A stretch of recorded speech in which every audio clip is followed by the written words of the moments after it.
사랑하는 은혜와 진리 장로교회 교회 여러분, 어젯밤도 평안하셨습니까? 오늘도 우리를 구원하신 예수 그리스도의 구속의 은혜 위에 서서 주님의 몸된 교회를 세워가는 저와 여러분이 되시기를 주님의 이름으로 축원합니다. 오늘 새벽에 만나 본문은 출애굽기 39장 32절에서 43절입니다. 출애굽기 39장 32절에서 43절을 제가 읽어드리겠습니다.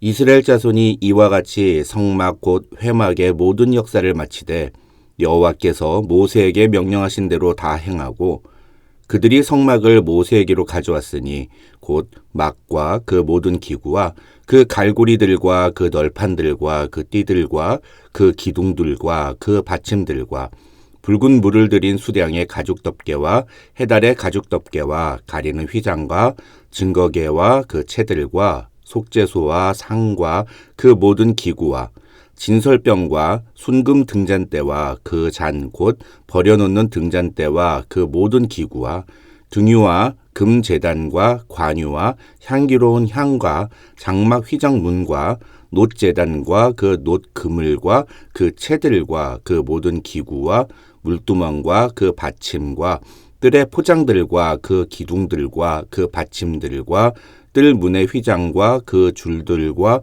그 말뚝들과 성막 곧 회막에서 사용할 모든 기구와 성소에서 섬기기 위한 정교한 옷 곧 제사 직분을 행할 때에 입는 제사장 아론의 거룩한 옷과 그의 아들들의 옷이라.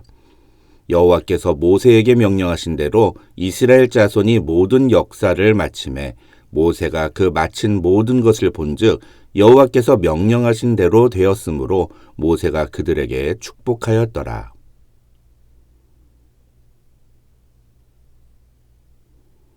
오늘 본문은 하나님이 명령하신 성막 제작의 모든 과정이 마침으로 이스라엘 자손들이 그 성막의 부품들과 각 기구들 그리고 아론과 그의 아들들이 입을 제사장의 옷들을 모세에게로 가져왔다는 내용입니다.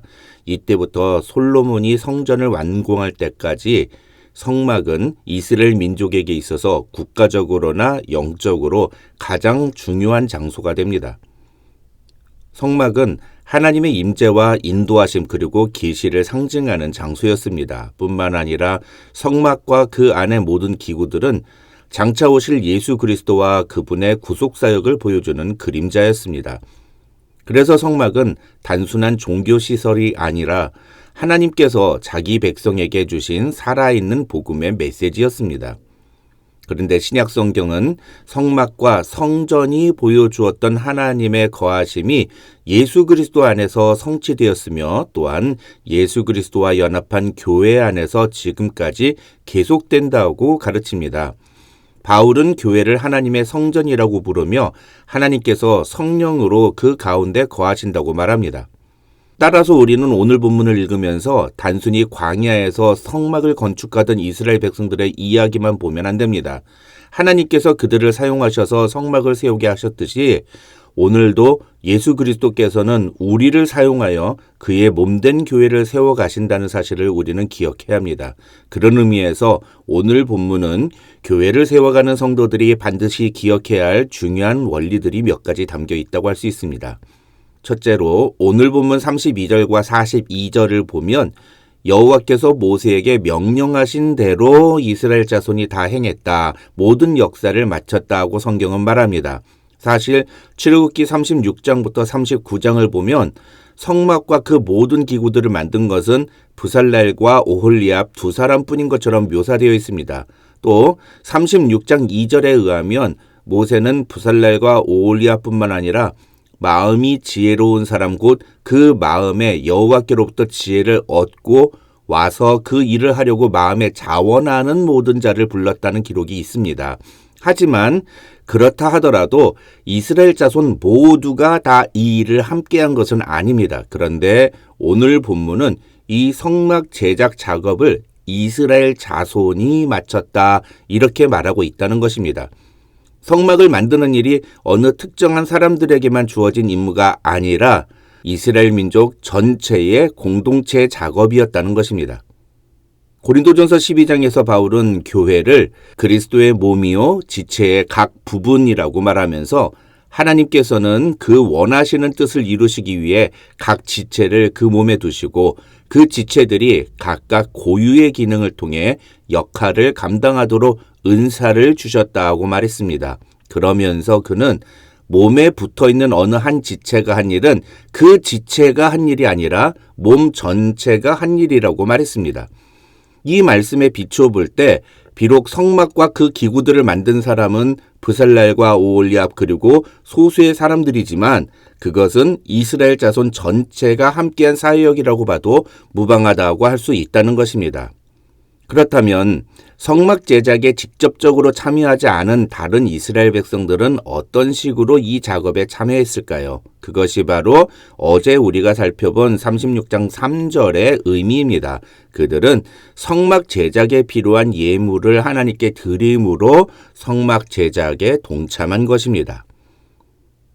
교회를 세워가는 것도 마찬가지입니다. 교회에서 진행하는 각종 사역들은 성도들의 참여와 헌신에 의해 움직입니다. 하지만 그렇다고 해서 교회에서 어떤 사역을 진행할 때마다 모든 사람들이 다 그 일에 함께 참여하고 그 일에 관여해서 일을 진행해야 하는 것은 아닙니다. 이상적으로는 그렇게 일하는 게 굉장히 좋아 보이지만 현실적으로는 그것이 불가능에 가까운 일이기도 하고 또 많은 부작용과 현실적으로 해결해야 될 문제들이 있습니다. 전교인이 함께 마음을 모으고 어떤 일들을 결정해야 할 일들도 분명히 있습니다. 가령 담임 목사를 새로 모시는 일이라든지 아니면 교회가 새로운 부지로 이전을 한다든지 하는 문제는 어느 한 사람 빼놓지 않고 모든 교인들이 자신의 의견을 표출할 수 있습니다. 그래서 그런 의견을 모으기 위해 진행하는 것이 바로 공동의회입니다. 하지만 그런 중요한 문제가 아닌 경우에는 교회에서 성도들이 뽑은 리더십들이 자신에게 주어진 권한과 책임 안에서 교회의 일들을 관장하고 진행하게 됩니다. 그러나 그렇게 해서 진행된 일이라고 하더라도 그것을 그 사람들만의 책임, 그 사람들만의 일이라고 할 수 없습니다. 그것은 교회 전체의 사역이 되는 것입니다. 그리고 그때 그 일과 관련된 어떤 구체적인 책임이나 역할을 맡지 않았다고 하더라도 나는 이 일에 상관없다거나 혹은 그 일에 무관심한 태도를 보이는 사람은 결코 옳은 자세라고 볼 수 없습니다. 교회는 그렇게 말하거나 그렇게 행동해서는 안 되는 공동체입니다. 왜냐하면 교회는 서로가 다 연결되고 결합된 유기적인 공동체이기 때문이며 그것이 바로 오늘 본문이 우리에게 보여주는 메시지인 것입니다. 둘째로 32절과 42절 그리고 43절을 보면 계속해서 반복해서 나오는 표현이 있습니다. 그것이 바로 여호와께서 모세에게 명령하신 대로라는 표현입니다. 그런데 이 표현이 여기만 나오는 게 아닙니다. 오늘 본문인 39장에서도 5절, 7절, 21절, 26절, 29절 그리고 31절에도 나오고 또 다음 장인 40장에서도 16절, 19절, 21절, 23절, 25절, 27절, 29절, 32절 등 8번이나 반복돼서 나옵니다. 35장 30절에서 35절을 보시면 브살렐은 목공, 또 오홀리압은 바느질에 있어서 전문가였습니다. 그러나 브살렐과 오홀리압은 성막을 만들면서 자신의 지식이나 경험을 내세워서 일하지 않았습니다. 그들은 모세가 성막과 기구를 만들 때 이렇게 만들라, 이 치수로 만들라, 이런 재료를 사용하라 하고까지 아주 세심하게 지정을 해줘도 토시 하나 달지 않고 그대로 만들었습니다. 이것은 오늘날 교회를 세워가는 우리 그리스도인들이 하나님께 보여드려야 하는 자세가 무엇인지를 우리에게 보여줍니다. 우리는 우리의 지식이나 경험보다 하나님의 명령, 하나님의 말씀에 순종하는 자들이 되어야 한다는 것입니다. 누가복음 5장을 보면 예수님이 시몬 베드로를 제자로 부르시는 장면이 나옵니다. 그때 예수님은 베드로에게 깊은 데로 가서 그물을 내려 고기를 잡으라 하고 명령하십니다. 중요한 건 예수님의 그 말씀에 시몬 베드로가 보인 반응입니다. 시몬 베드로는 예수님께 우리들이 밤이 새도록 수고하였으되 잡은 것이 없지만은 말씀에 의지하여 내가 그물을 내리리이다 하고 대답합니다. 그렇게 예수님의 말씀대로 순종한 베드로는 그물이 찢어질 정도로 많은 고기를 잡게 되고 그 후에 나를 따라오너라는 예수님의 말씀에 자신의 모든 것을 버려두고 예수님을 따라가게 됩니다. 그리스도의 몸된 교회를 세우라는 사명을 맡은 우리에게 필요한 것은 하나님의 말씀에 전적으로 순종하는 것뿐입니다. 내 생각과 내 감정과 내 경험과 내 지식을 따라 행동하고 결정하는 것이 아니라 하나님이 원하시는 것이 무엇인지를 분별하고 그 뜻대로 순종하는 태도가 필요한 것입니다. 그런데 이 32절과 41절, 42절을 잘 보시면 이스라엘 백성들은 하나님의 명령을 직통으로 받은 것이 아니라 여호와께서 모세에게 명령하신 것을 순종했다고 성경은 말합니다. 다시 말해서 하나님의 말씀에 순종하는 사람은 하나님의 말씀을 전하는 자의 말에도 순종한다는 것입니다. 저는 이 말씀을 여러분이 오해하지 않고 들으시길 부탁드립니다. 이 말은 목사의 말에 순종하라는 뜻이 아니라 하나님의 말씀을 전하는 자들에게 순종해야 한다는 것입니다. 이것을 디모데전서 5장 17절에서 바울은 잘 다스리는 장로들은 배나 존경할 자로 알되 말씀과 가르침에 수고하는 이들에게는 더 그래야 할 것이니라고 표현했습니다. 교회가 바르게 세워져 가려면 하나님의 말씀을 가르치는 이들을 존경하는 문화가 반드시 필요합니다. 이러한 문화를 정착하기 위해 교회는 말씀을 가르치고 전하는 사역자들을 세우는 시스템을 가져야 합니다. 다시 말하면 말씀을 가르치는 일은 누구나 할 수 있지만 아무나 해서는 안 되는 일이라는 것입니다. 누가 할 수 있습니까? 말씀을 가르치는 은사와 역량과 성품이 검증된 사람이 해야 됩니다. 그래서 목회 현장에서 담임 목사에게 주어진 가장 중요한 책임 중에 하나가 바로 교회 안에서 말씀을 가르치는 사역을 맡을 사람을 세우는 일입니다.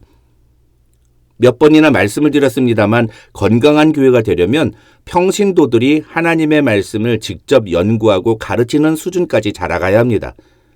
오늘날 전 세계에 있는 교회들 중에 건강한 교회라고 소문난 교회들은 여지없이 이런 평신도 리더들이 있는 교회들입니다. 성도들이 이런 일에 관심이 없는 교회들은 대부분 정체되어 아무 일도 하지 못하는 것을 볼 수 있습니다. 그런데 중요한 건 그렇게 평신도들이 말씀 사역에 동참하는 교회들은 거의 대부분 비슷한 문화를 가지고 있다는 것입니다. 바로 말씀을 가르치는 리더들을 온 교회가 존중한다는 것입니다. 그래서 성도들이 교회 일만이 아니라 자신의 개인 사생활에 대해서도 항상 리더들과 상의하고 리더들의 의견을 물어보며 리더들에게 기도 요청을 합니다. 그렇게 성도들이 리더들의 권위를 존중하며 순종하는 교회가 될 때 그 교회가 하나님의 말씀에 전적으로 순종하는 교회가 되는 것입니다. 오늘 우리는 성막이 완공되는 순간의 장면을 통해서 오늘날 그리스도의 몸된 교회를 세우는 우리에게 필요한 것을 살펴보았습니다. 우리는 그리스도의 몸된 교회를 세우는 일에 모두 다 함께 마음을 모으고 동참해야 합니다. 둘째로 그 과정에서 우리는 철저히 하나님의 말씀에 순종하는 태도를 보여야 합니다. 그러기 위해 우리는 말씀을 가르치는 자들을 세우는 교회가 되어야 합니다. 저와 여러분도 이처럼 함께 마음을 모아 하나님의 역사를 이루며 하나님의 말씀에 순종하는 하나님의 사람들이 되시기를 주님의 이름으로 축원합니다.